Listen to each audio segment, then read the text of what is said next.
पाकिस्तान के कब्जे वाले जम्मू कश्मीर में आज प्रदर्शन का अगर देखा जाए तो लगभग 15वां दिन है। 70,000 से ज़्यादा प्रदर्शनकारी रावलकोट के ईदगाह मैदान में अपने 38 अधिकारों की मांगों को लेकर के डटे हुए हैं।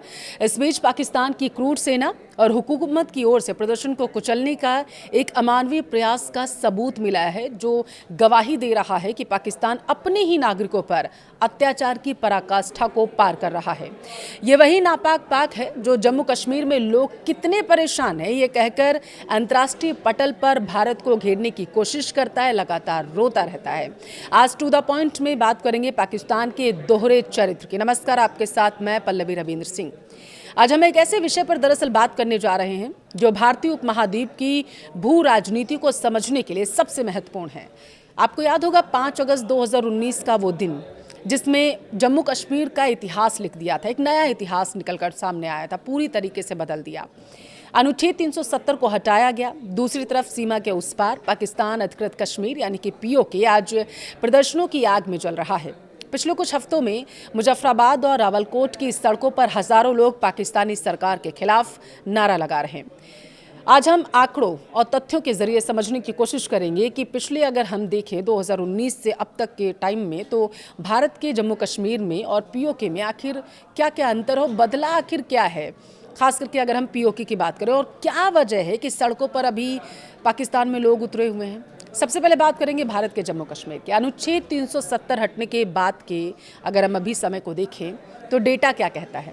आर्थिक मोर्चे पर देखें तो जीडीपी और बजट 2023-24 में जम्मू कश्मीर की वास्तविक जीडीपी 7.41% की दर से बढ़ने का अनुमान है।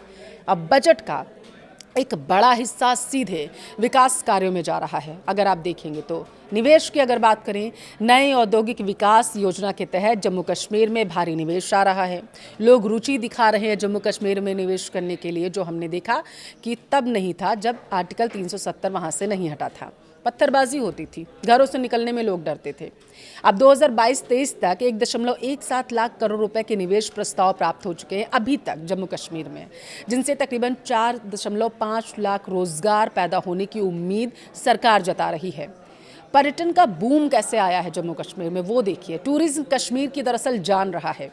2023 में जम्मू कश्मीर में रिकॉर्ड 2.11 करोड़ पर्यटकों ने यात्रा की। विदेशी पर्यटकों की संख्या में लगातार हमें इजाफा देखने को मिला है, और खास करके अगर आर्टिकल 370 जब से वहाँ से हटा, अगर तब के समय को और अब के हम देखें तो लगभग 2.5 गुना ज़्यादा का इजाफा हुआ है। लोग ज़्यादा रुचि दिखा रहे हैं जम्मू कश्मीर जाने के लिए।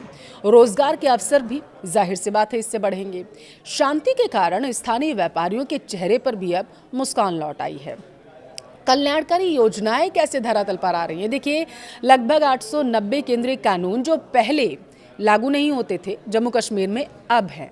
इससे शिक्षा, रोजगार, संपत्ति के अधिकार हर नागरिक तक पहुंचने लगा है। अब नजर डालते हैं सीमा के उस पार पीओके में।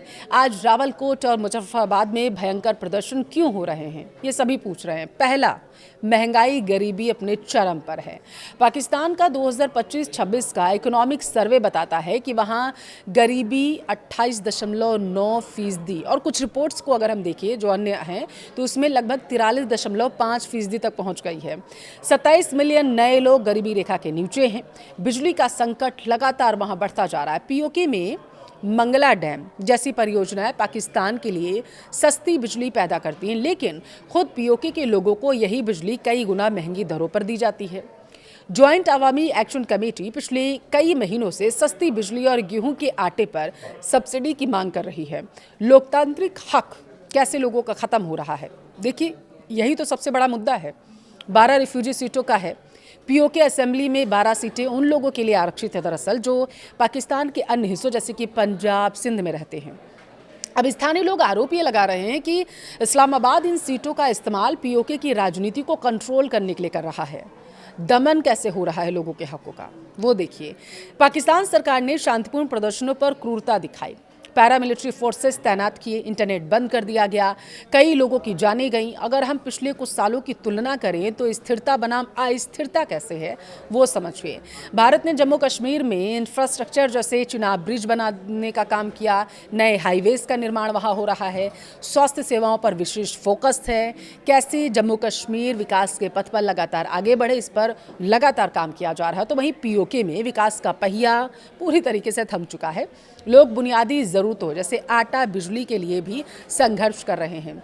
अधिकार की अगर बात करें तो भारत में पंचायती राज संस्थाओं को मजबूत किया गया, जिससे ग्रास रूट लेवल पर लोकतंत्र पहुंच रहा है, मजबूत हो रहा है। दूसरी ओर पीओके में स्थानीय लोगों का कहना है कि उनके अधिकारों का इस्लामाबाद द्वारा हनन किया जा रहा है।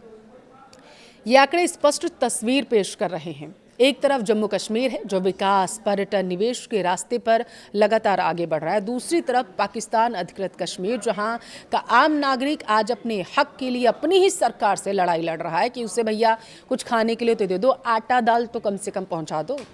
अब बीते 3 दिनों से पाकिस्तानी हुकूमत ने पाकिस्तान के अन्य हिस्सों से खाने की सामग्री जैसे आटा, चावल, सब्जी, फल लेकर पीओके जाने वाले ट्रकों को पीओके की अलग अलग सीमाओं पर रोक रखा है।